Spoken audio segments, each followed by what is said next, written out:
perfect families don't exist. I learned that truth watching my father practice his mayoral campaign speech in front of our antique mirror, his face twisted into that practiced smile that never quite reached his eyes. The same smile he wore now, standing at the head of our mahogany dining table, raising his crystal wine glass. To family unity, he proclaimed, his voice carrying that familiar authoritative tone that had echoed through my childhood, and to new beginnings. I lifted my glass mechanically, the wine bitter on my tongue. Across the table, my twin sister Samantha beamed, her perfect posture and designer dress the mirror image of our mother. Next to her, Oliver adjusted his tie, looking every bit the successful lawyer he pretended to be.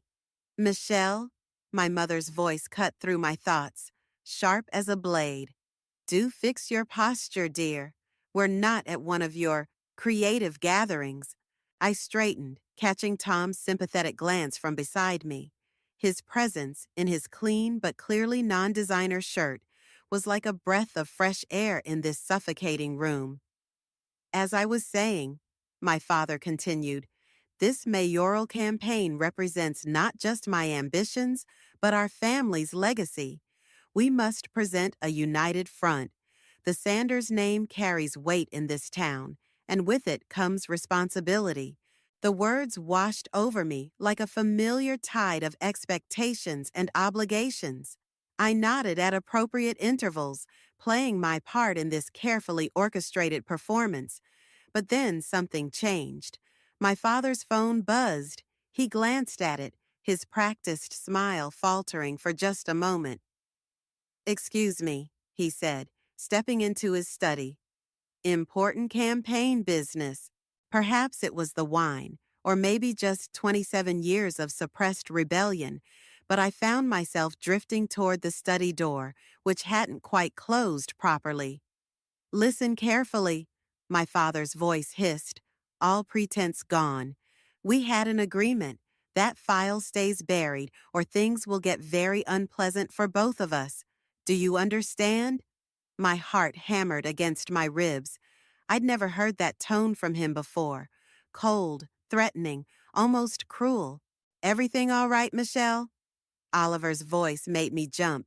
He stood too close, his cologne overwhelming, his smile as practiced as my father's. Just getting some air, I said, stepping back. Something in his eyes told me he knew better. Back at the table, the conversation continued as if nothing had happened. Samantha chatted about wedding plans, my mother nodded approvingly, and Tom squeezed my hand under the table, sensing my unease. I've always believed, my father announced, returning to his seat, that family is everything. We protect our own, don't we? Of course, Daddy, Samantha agreed immediately. I stared at my plate, the perfectly arranged food suddenly unappetizing. The man at the head of the table wasn't the father I thought I knew. That phone call had cracked something open, revealing shadows I couldn't unsee. Michelle? My father's voice carried a note of expectation. Don't you agree? I looked up, meeting his gaze. For the first time, I saw something there that made my skin crawl. A warning, perhaps, or a threat. Yes, I heard myself say, the lie tasting worse than the wine. Family is everything. Later that night, as Tom drove me home, I couldn't shake the memory of that phone call, of that unfamiliar cruelty in my father's voice. My phone buzzed, a text from Samantha. Wasn't it a lovely evening? Daddy was so happy. I stared at the message, my thumb hovering over the reply button. The perfect Sanders family facade was cracking, and beneath it lurked something dark and ugly. The question was, what was I going to do about it?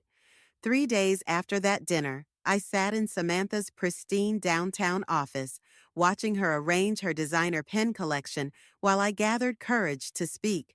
The city skyline stretched behind her, a perfect backdrop for the perfect daughter's perfect life. You're being ridiculous, she said before I could start. Daddy would never threaten anyone. I know what I heard, Sam. I leaned forward, my reflection fractured in her glass desk. That wasn't a campaign call. He was threatening someone about a file. She aligned another pen, this one in metallic gold. You've always had an overactive imagination. Remember when you convinced yourself Mrs. Peterson next door was running a cult? We were 12, and she did have weird midnight gatherings. They were book club meetings. Samantha finally looked up. Her face, my face with better makeup, set in that familiar expression of patronizing concern. Look, Daddy's under a lot of pressure with the campaign. The last thing he needs is you spinning conspiracy theories. The words stung precisely as she intended. Oliver was hovering by the study door that night. Did you notice that? Something flickered across her features. So brief I almost missed it.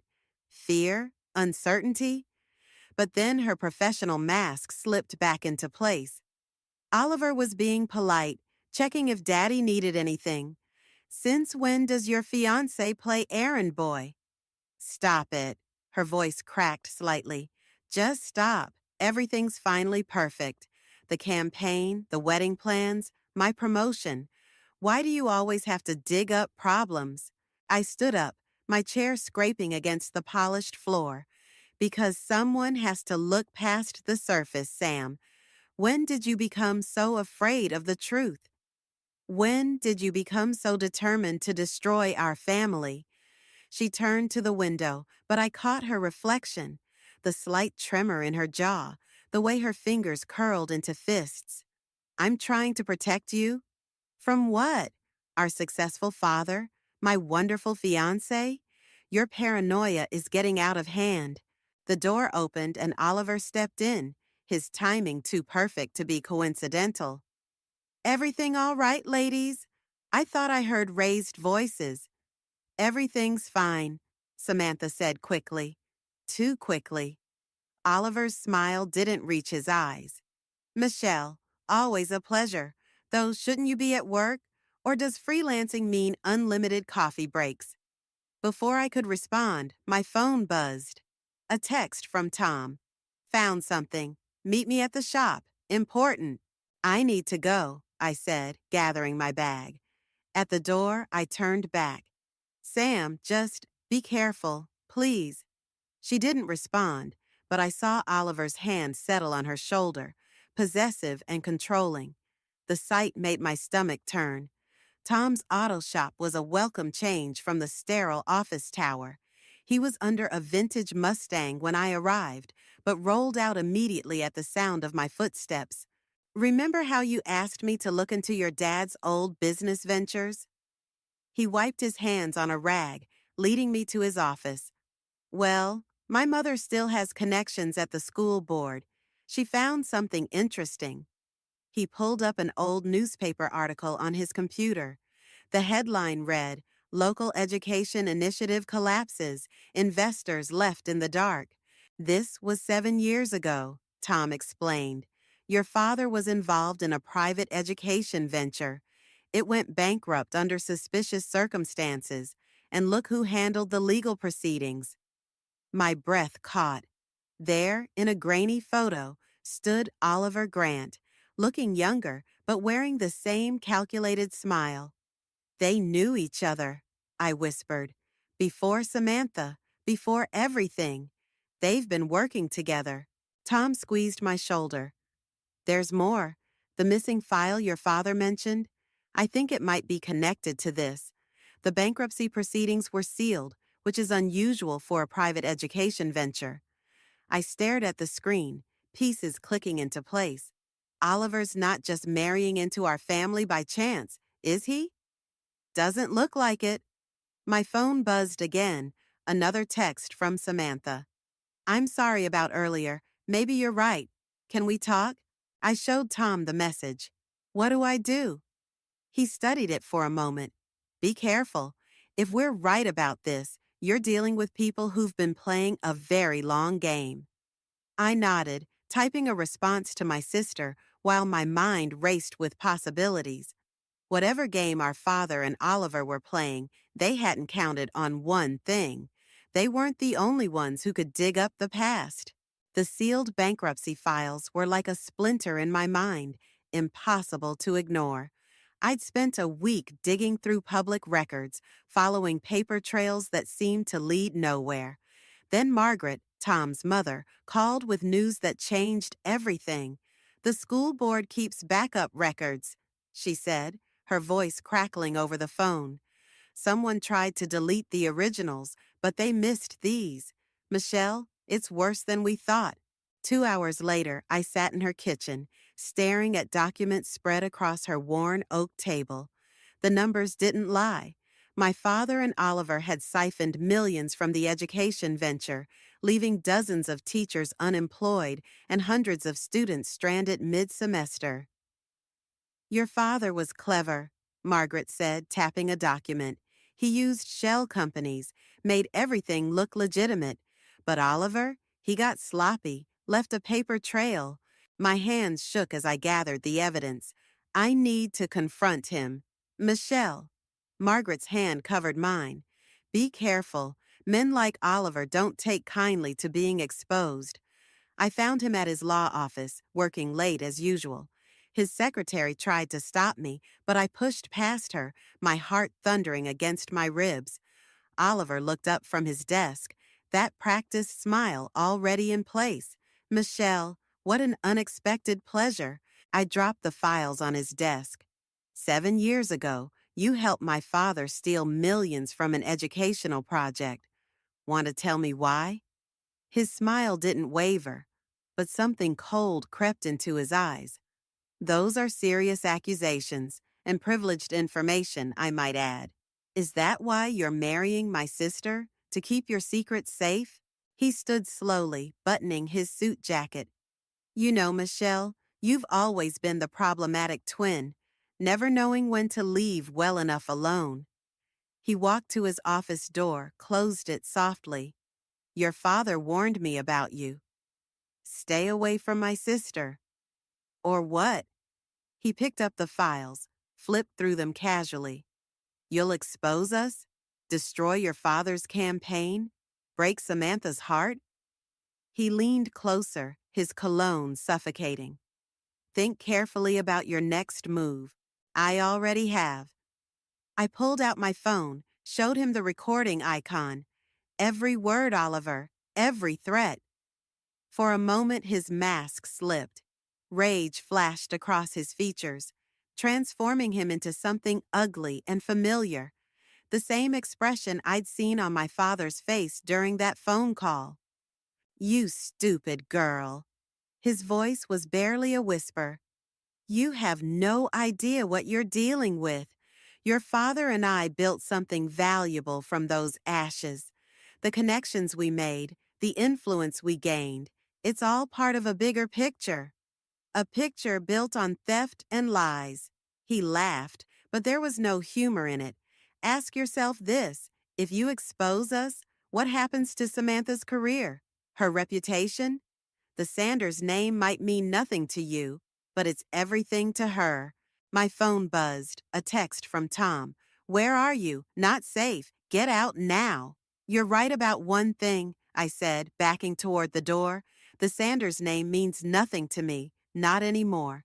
Think about tomorrow's headline, Oliver called after me. Mayoral candidate's daughter makes false accusations.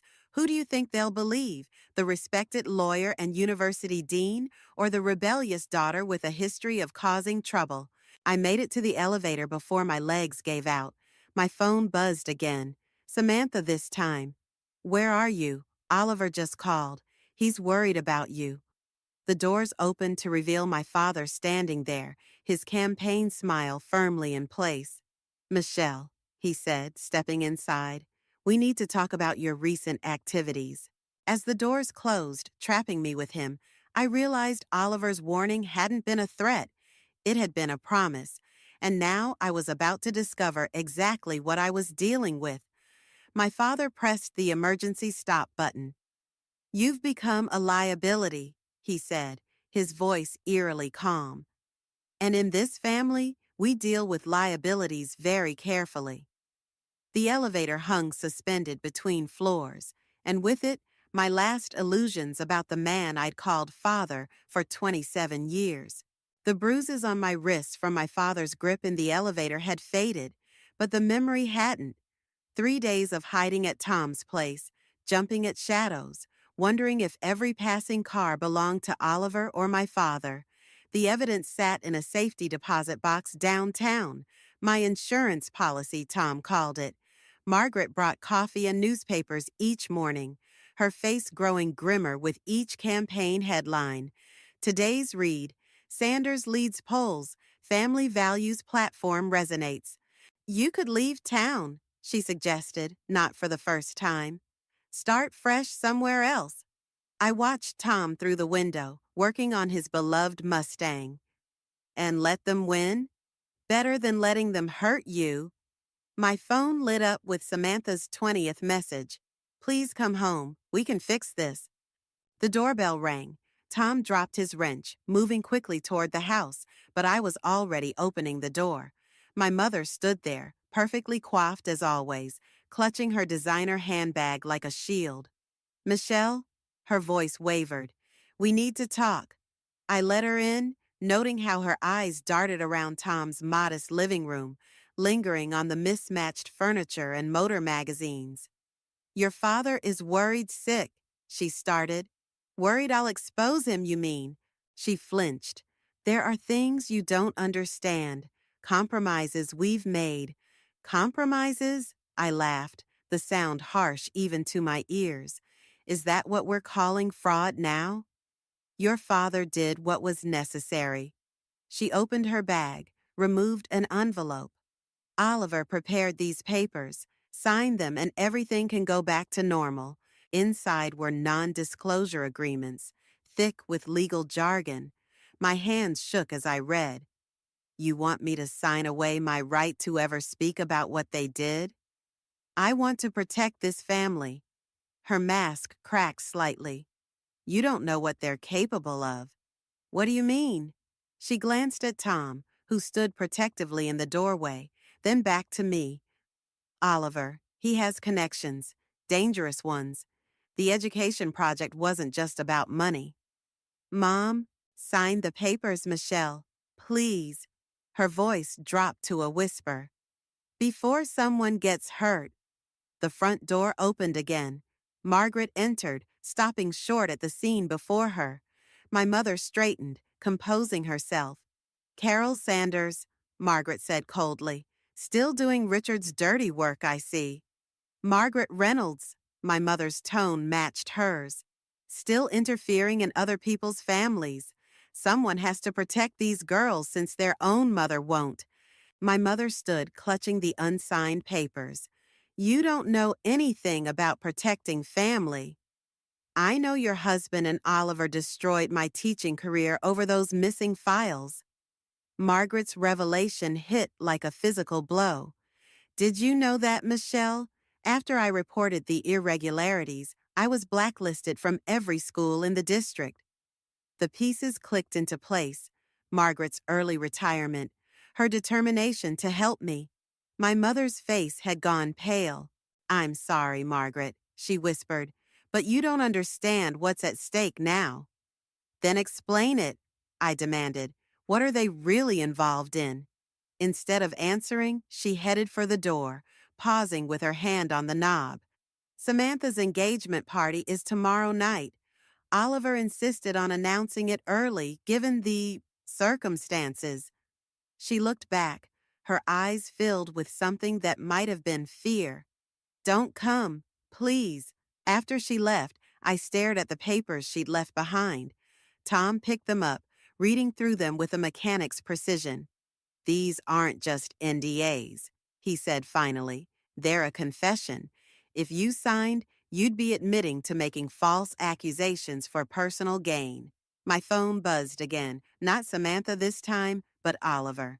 Your mother delivered my message. Choose wisely. I looked at Tom, then Margaret, thinking of my mother's fear and my father's threats. The truth about their corruption could destroy them, but the cost might be higher than I'd imagined. The engagement party, I said slowly. That's where everything connects. Oliver's rushing it for a reason. Michelle, Margaret warned, don't. I need to be there. I picked up my phone, typing a response to Oliver. Time to end this game. The engagement party glittered with false promises. Crystal chandeliers cast shadows across familiar faces, turned strange, while waiters circulated with champagne that cost more than my monthly rent. I adjusted the recording device hidden beneath my dress, feeling the weight of the evidence in my clutch. Samantha spotted me first. She broke away from a cluster of well-wishers, her designer dress rustling as she approached. You shouldn't be here. You texted me 20 times asking me to come home. That was before. She glanced over her shoulder at Oliver, who watched us from across the room. Things are complicated now. They're about to get more complicated. I pulled out the bankruptcy documents. Did you know about this? Her fingers trembled as she took the papers, her engagement ring catching the light. Michelle, please, not tonight. When then? After you marry him? After he and Dad destroy more lives? You don't understand. Her voice cracked. Oliver explained everything. The bankruptcy was necessary. Those teachers, including Margaret, they were involved in something dangerous. Dad and Oliver protected the school. Is that what they told you? I studied my sister's face, seeing the doubt beneath her practiced smile. Or is that what you need to believe? Oliver materialized beside us, sliding an arm around Samantha's waist. Ladies, you're attracting attention. Good. I raised my voice slightly. Let's attract more. Tell everyone how you and my father. Careful, Oliver interrupted, his smile never wavering. Your mother warned you about consequences. Are you threatening me at your own engagement party? I'm reminding you that family loyalty goes both ways. He took the documents from Samantha's hands. Speaking of loyalty, did you know your boyfriend's been looking into offshore accounts, following money trails he shouldn't? My heart stopped. What did you do? Nothing yet. Tom's garage is struggling, isn't it? Be a shame if his licenses were revoked, or if Margaret's pension suddenly disappeared. Samantha's face went pale. Oliver, you said no one would get hurt. No one has to get hurt. He tucked the documents into his jacket. Right, Michelle? Before I could respond, my father's voice boomed through the speakers. If I could have everyone's attention. He stood on the small stage, campaign smile firmly in place. Tonight, we celebrate not just love, but family. Oliver isn't just marrying my daughter. He's joining our legacy of service to this community. The crowd applauded. I watched my mother dab at her eyes with a monogrammed handkerchief, the perfect picture of maternal joy. But her hands shook. Michelle! Samantha grabbed my arm. There's something you need to know about the education project. It wasn't just money laundering. They were moving other things through the school accounts. Dangerous things. What things? I've seen documents. In Oliver's office. Dad's not just running for mayor to boost his ego. They need someone in position to. Samantha, Oliver's voice cut through the applause. Your father's waiting. She squeezed my arm once, hard, then pulled away. I watched her join Oliver on stage, accepting congratulations and playing her part perfectly. My phone buzzed. A text from Tom. Got into the offshore accounts. You need to see this. But Michelle, be careful. These aren't just local connections. Another buzz. An unknown number. Miss Sanders, we know what you're doing. Last warning. Walk away. I looked up to find my father staring at me from the stage, his expression unreadable. Oliver whispered something in Samantha's ear, making her laugh, but her eyes were desperate when they met mine. The recording device felt heavy against my skin. One press of a button and I could expose everything. But Oliver's threats echoed in my mind. Tom's garage, Margaret's pension, Samantha's safety. My mother appeared beside me, pressing a fresh glass of champagne into my hand. It's not too late, she whispered, to choose family. I watched Oliver kiss my sister for the cameras, saw my father shake hands with what I now knew were more than just campaign donors. The truth would destroy them all, but maybe that's what they deserved. I raised my glass. Decision made. Sometimes protecting family meant burning everything to the ground. The news broke like a thunderstorm. Headlines screamed across every local paper. Mayoral candidate's criminal past exposed. Sanders family linked to money laundering scheme. Education scandal rocks city. My recording from the engagement party, along with Tom's financial evidence, had done its work. I hadn't expected the fire at Tom's garage. Total loss, the fire marshal said, standing in the smoking ruins. Looks like an electrical fault, but we'll investigate. Tom's face was ash-streaked as he surveyed his destroyed livelihood. Everything's gone. The cars, the equipment, my client's projects. The message was clear. Oliver's warning made real. My phone hadn't stopped ringing since the story broke. Samantha's number flashed again, but I let it go to voicemail. The last time we spoke, she'd been hysterical, torn between gratitude for exposing Oliver and horror at the consequences. Your father's at the station, Margaret said, appearing beside me. They're questioning him about the offshore accounts. Good. Michelle. Her voice softened. They're questioning Tom, too, about insurance fraud. My stomach lurched. That's impossible. He wouldn't. Oliver's thorough. He's planted a paper trail. She handed me her phone, showing emails that seemed to implicate Tom in a scheme to burn down his own garage for insurance money. They're coming to arrest him this afternoon. Tom approached, his shoulders heavy. You should go, before they get here. I'm not leaving you. This isn't your fault, he said. But we both knew it was a lie. A sleek black car pulled up, and my father stepped out. He looked older, defeated, but his eyes burned with familiar anger when they met mine. Are you happy now? He demanded, crossing the debris-strewn lot. You've destroyed everything.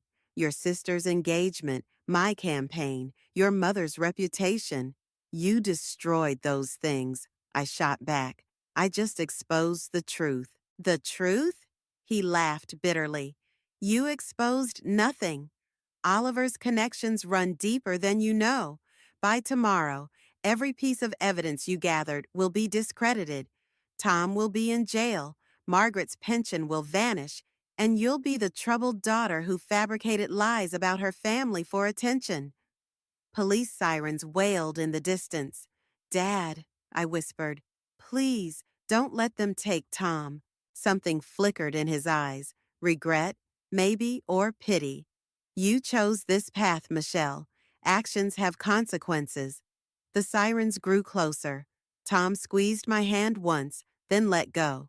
Run, he murmured. I didn't run. I watched them handcuff him, reciting rites he already knew. Watched Margaret turn away, shoulders shaking. Watched my father climb back into his black car, leaving me standing in the ashes of my revenge. My phone buzzed. A text from Samantha.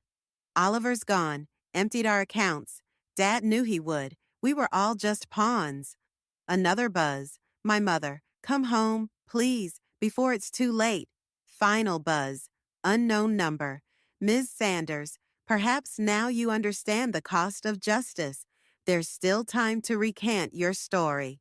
I stared at the messages until they blurred, thinking of Tom in handcuffs, of Margaret's lost pension, of Samantha's emptied accounts.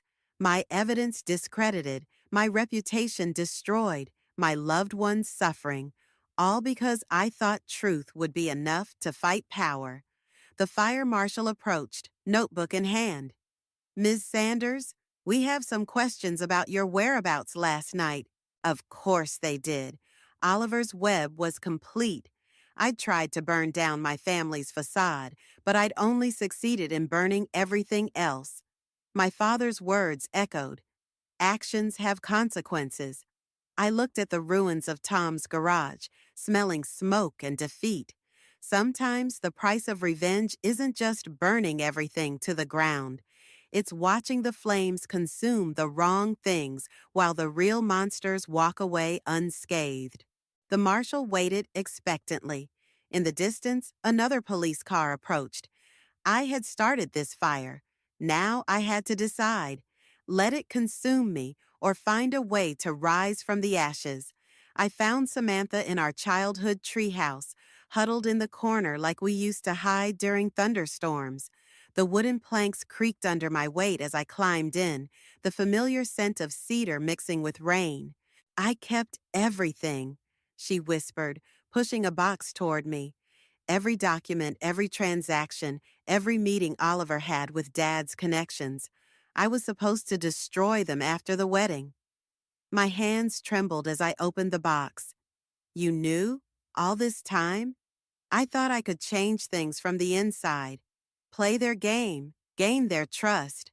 She laughed bitterly. I was just another puppet. Headlights swept across the treehouse. A car door slammed. They're here, Samantha said. Dad and Oliver. They tracked the missing files to my computer. We need to go. No, she grabbed my arm. I'm done running, done pretending. Footsteps crunched on wet grass. Our father's voice carried up. Girls, come down. Let's handle this like family.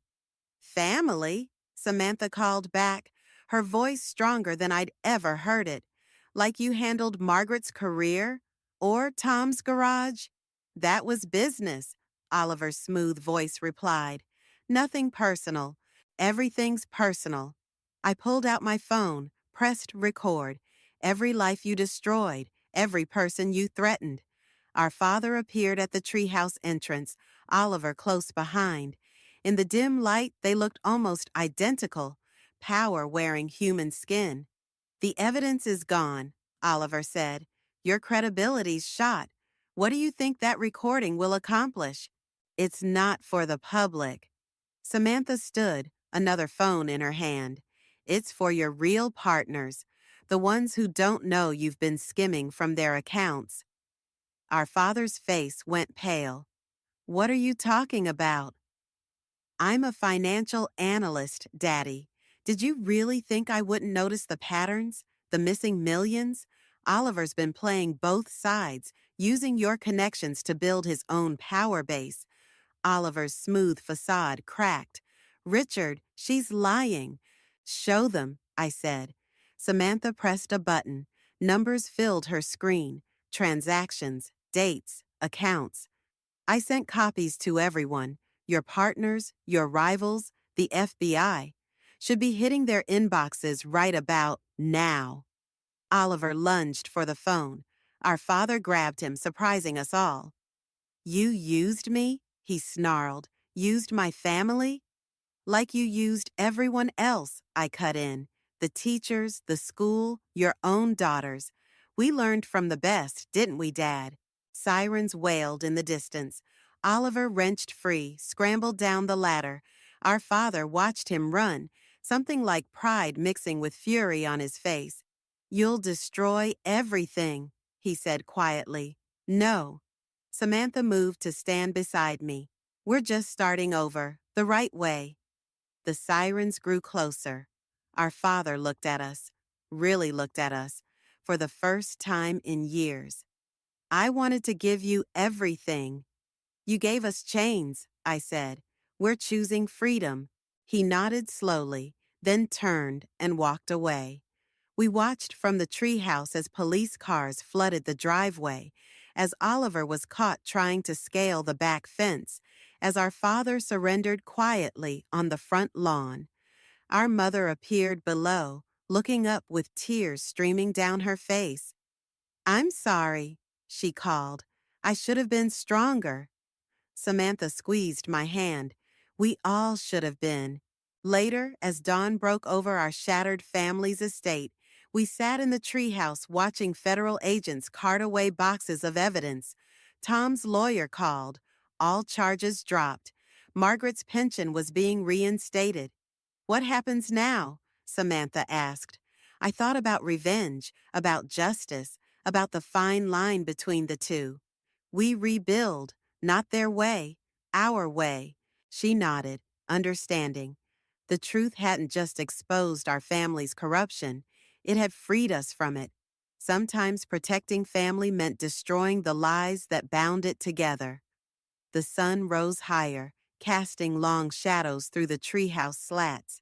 For the first time since this all began, they didn't look like prison bars anymore. The Sanders estate sold for less than market value, its pristine facade unable to hide the scandal's taint.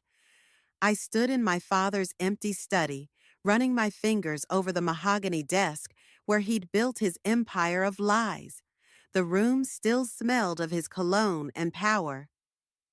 Found this in the safe, Samantha said from the doorway, holding a worn leather journal. Mom's writing. The pages were filled with our mother's elegant script, dreams and regrets bleeding together across decades. One entry caught my eye. The girls are 5 today. Michelle questions everything, while Samantha watches and learns. Richard says this is a problem. I wonder if it's actually the solution. She knew, I whispered. All along, she knew what we'd become. Samantha perched on the desk's edge. Did we do the right thing? Through the window, I watched Tom directing movers, his garage rebuilt with insurance money and community support. Margaret stood nearby, supervising the loading of boxes marked Sanders Family Trust, evidence heading to federal investigators. We did the necessary thing, I said. My phone buzzed, a message from our father's lawyer. He'd accepted a plea deal, turning state's evidence against Oliver's broader network. Oliver himself had disappeared, leaving behind a web of shell companies and broken promises. Mom's asking to see us, Samantha said quietly. At the beach house. Are you going? Are you? The journal's pages rustled between us, heavy with unspoken words. Our mother's final entry was dated the night of the engagement party. My daughters are stronger together than Richard and I ever were apart. They'll burn it all down, but from the ashes, they'll build something true. The doorbell rang. Prospective buyers for the estate. We left the study, our footsteps echoing through empty halls once filled with perfect lies.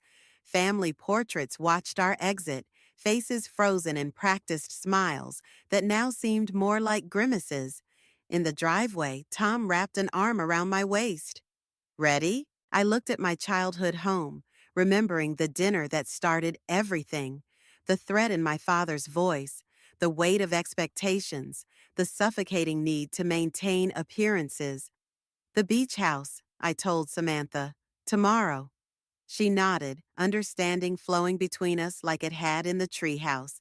Some bridges couldn't be rebuilt, but others could be redesigned, made stronger by acknowledging their flaws. Margaret approached, holding a small box. Found this in the attic. Thought you might want it. Inside was a crude clay sculpture, 2 intertwined figures, barely recognizable as human. Samantha laughed. Our 3rd-grade art project. Mom kept it.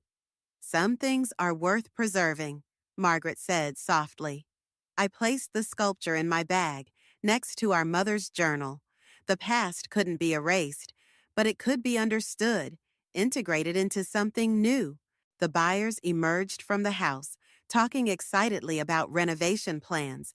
They saw potential where we saw shadows, possibility where we knew secrets lay buried. They'll make it their own, Samantha said, like we're doing. She smiled, a real smile, not the perfect Sanders version we'd been taught. Exactly like that. We left separately, Samantha to her downtown loft, me to the small house Tom and I had bought near his rebuilt garage.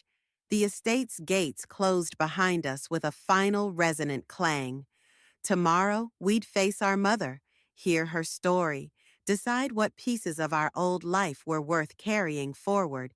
Some questions would remain unanswered, Some wounds would never fully heal. But as I drove away, watching the Sanders estate shrink in my rearview mirror, I realized revenge hadn't been about destroying our family after all. It had been about destroying the lies that kept us from being one in the first place. The clay sculpture shifted in my bag, the intertwined figures still holding each other after all these years. Some bonds, I realized, were stronger than the forces trying to break them. And sometimes, the truest form of family emerged only after everything else burned away.